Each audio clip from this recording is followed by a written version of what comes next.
അയോധ്യയിൽ രാമക്ഷേത്ര നിർമ്മാണത്തിനായി മോദി സർക്കാരിന്റെ തണലിൽ VHPക്കാർ പണികൾ ആരംഭിച്ചു കഴിഞ്ഞു അത്രേ. ഒരിക്കൽ ബാബറി മസ്ജിദ് തകർത്തതിന്റെ ദുരന്തം പേറുന്ന രാജ്യമാകെ പേടിയോടെയാണ് ഈ വാർത്തയും കേട്ടുകൊണ്ടിരിക്കുന്നത്. എന്തായാലും അസഹിഷ്ണുതാ പ്രശ്നം ബാക്കി കിടക്കുന്ന മോദി സർക്കാരിൻ്റെതടക്കമുള്ള ഫാസിസ്റ്റ് പ്രവണതകൾക്കെതിരെ കടുത്ത പ്രതിഷേധമായി കൊച്ചിയിൽ നടന്ന മനുഷ്യ സംഗമം.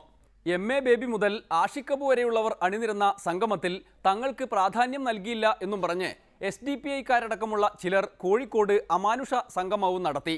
കൊച്ചിയിൽ ആട്ടവും പാട്ടും ഒക്കെയായിരുന്നു ഫാസിസ്റ്റ് വിരുദ്ധ സംഗമത്തിലെ പ്രത്യേകതകൾ.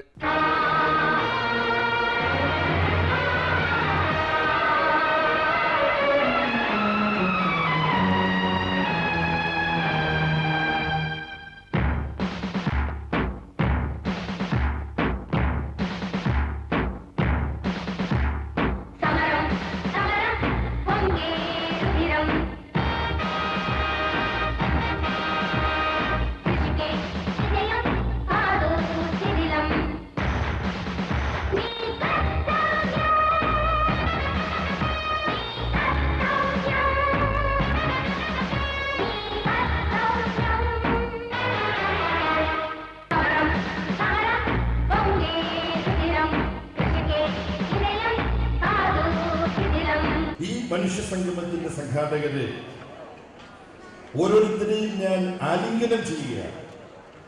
ചെറുപ്പക്കാരെ ഇത്തരത്തിൽ അണിനിരത്തിക്കൊണ്ട് ഫാസിസത്തിന്റെ ഭീഷണിയെ ചെറുക്കാനുള്ള പോരാട്ടത്തിൽ ആരാണോ സുസജ്ജരായി അണിനിരക്കേണ്ടത് അത് ചെറുപ്പക്കാരാണ്, എന്നെ പോലുള്ള വയസ്സന്മാരല്ല. പേര് ബേബി എന്നാണെങ്കിൽ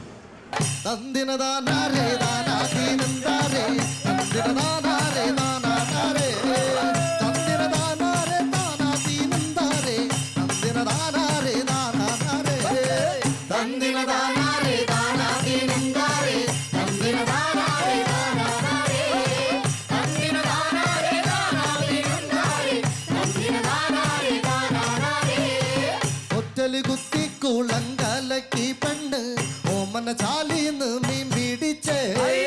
ഒറ്റല് കുത്തി കുളങ്കലക്കി പെണ്ണ് ഓമന ചാലിന്ന് മീൻ പിടിച്ചേ.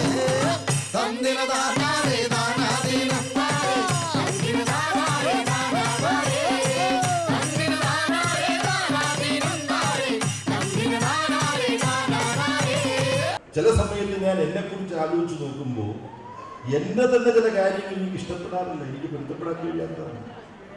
എന്റെ ചില കാര്യങ്ങൾ എനിക്ക് ഇഷ്ടമല്ല എന്നുള്ളതുകൊണ്ട് എനിക്ക് എന്നെ ഉപേക്ഷിക്കാൻ പറ്റുമോ? പറ്റില്ല. എനിക്ക് എന്റെ കൂടെ തന്നെ ജീവിക്കുക എന്നുള്ളത് മാത്രമേ മാർഗമായിട്ടുള്ളൂ. പക്ഷെ ഞാൻ എന്നെ തിരുത്താൻ ശ്രമിക്കും.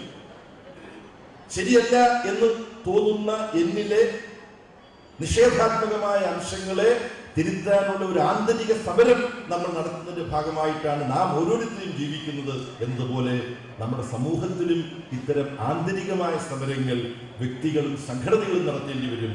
ആ സമരം നമ്മൾ ആത്മാർത്ഥമായി നിർവഹിക്കുന്നുണ്ടെങ്കിൽ ഇതേ സമരം ചെയ്യുന്ന ചില കാര്യങ്ങൾ നമ്മളോട് വിയോജിപ്പുണ്ട് എന്ന് നമ്മൾ വിശ്വസിക്കുന്നവരുമായി കൈകോർത്ത് പിടിക്കുകയും ചില പൊതു സമരവേദികളിൽ ഇതുപോലെ യോജിക്കുകയും ചെയ്യാനുള്ള സാധ്യതകളുണ്ട്.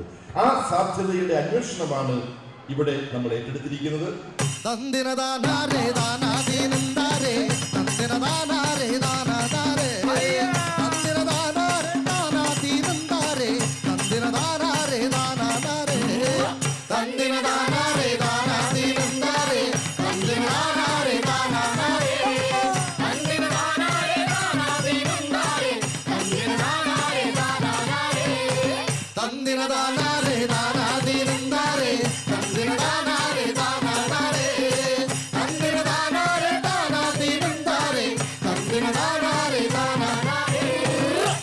ഇന്നും ഫാസിസത്തിനെതിരായിട്ടുള്ള പോരാട്ടത്തിൽ കലയ്ക്കും സാഹിത്യത്തിനും സംഗീതത്തിനും വലിയ പങ്കുണ്ട്.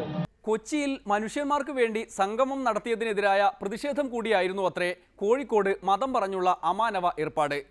ആർക്കെതിരായാണോ സമരം, അവരുടെ സ്വഭാവം തന്നെ പ്രതിഫലിപ്പിക്കുന്നവരുടെ പ്രതിഷേധ പ്രകടനത്തിൽ നിന്ന് എന്താണ് മനസ്സിലാക്കേണ്ടത് എന്ന ചോദ്യം കൂടി ഈ അമാനവ സംഗമം ഉയർത്തി.